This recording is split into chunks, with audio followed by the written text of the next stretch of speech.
એટલે વનપરી વિશે તમને સમજાવવા હું આજે લાવી છું. આપણે વનપરી પાઠમાં શું હતું, દીદી બધાને કહેતા હતા ને કે ચલો હું તમને કહું આ ઝાડને અડો. તો આજે હું તમને અલગ અલગ બધી પ્રકારના ઝાડ એના પાંદડા વિશે તમને માહિતી આપું છું. તો આ છે કદંબનું ઝાડ. આના પાંદડા જુઓ કેટલા મોટા છે ને, અને આ છે એનું ફળ આવેલું છે. આજે એને સમજાયું ને કેવા પાંદડા છે, અને કિનારી કેવી છે, સીધી કિનારી છે. હવે આપણે બીજા વૃક્ષને જોઈશું, બરાબર? ચાલો મારી સાથે. દાડમડીનું ઝાડ છે. શેનું ઝાડ છે? દાડમડી. પેલું આપણા કદમના વૃક્ષના પાંદડા કેટલા મોટા હતા, અને આના પાંદડા કેવા નાના છે ને.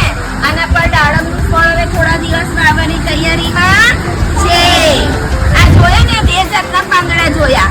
હવે બાળ મિત્રો, આ શું છે? પીપળો. એનું વૃક્ષ છે પીપળાનું. મેં તમને સમજાયું ને, પીપળાનું પાન કેવું હોય છે? અણીદાર. આગળથી અણીદાર છે ને. હા, હવે આપણે આ જોઈએ ને, તો આ છે બોરડી. શું છે? બોરડી.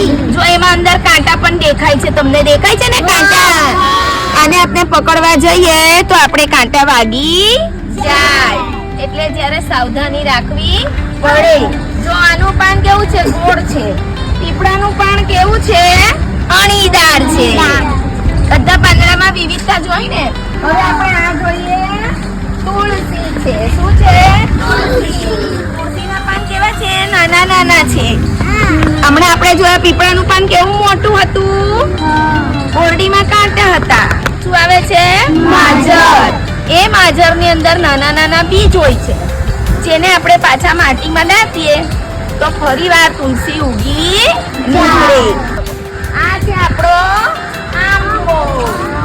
આંબાના પાન કેવા દેખાય છે? લાંબા દેખાય છે. લાંબા દેખાય છે ને. અને આની પર કેરી આવે છે. આપણે જોઈએ છે ને હમણાં કેટલી બધી કેરી આવી હતી આપણા આંબા પર. અને આ છે આપણો આસોપાલવ. આસોપાલવના પાંદડા કેવા છે? જો કિનારી એની કેવી છે? જેવી તરંગીત કિનારી દેખાય છે. બોલો બાળ મિત્રો, હવે બધા અલગ અલગ પાંદડા વિશે સમજાયું તમને?